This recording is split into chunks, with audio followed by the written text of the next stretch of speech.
جس گناہ کبیرہ کے بعد سچی توبہ کی جائے تو وہ اس گناہ صغیرہ سے بہتر ہے جس پر توبہ نہ کی جائے۔ جو اپنی موت کو زیادہ یاد رکھتا ہے وہ ہر نیک کام اختیار کرتا ہے۔ تمام نیکیوں کی جڑ اللہ کا ڈر ہے۔ آپ پر اللہ کا ڈر اتنا غالب تھا کہ روتے روتے دھاڑی آنسو سے تر ہو جاتی تھی۔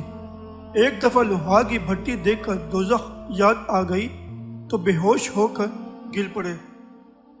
میں پسند نہیں کرتا کہ کسی جگہ جاؤں اور لوگوں کی گواہی دوں یا کسی بھاری بوجھ والے کو دیکھوں اور اس کی مدد نہ کر سکوں یا کسی مظلوم کی مدد نہ کر سکوں۔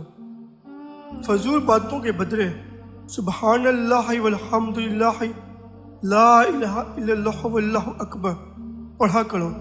اچھی باتیں کیا کرو، بری باتوں سے بچا کرو، اسی میں بھلائی اور عافیت ہے۔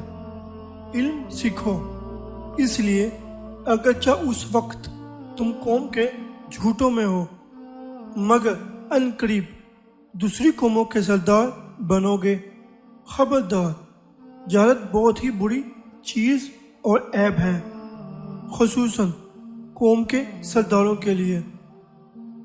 جب کسی شخص میں کوئی نیکی دیکھو تو اس نیکی کی وجہ سے اس سے محبت کرو اور سمجھ لو کہ اس میں اور بھی نیکیاں ہوں گی، اور جب کسی میں کوئی برائی دیکھو تو اس برائی کے اعتبار سے اس کو برا سمجھو کہ یقیناً اس میں اسی طرح کی برائیاں اور بھی ہوں گی۔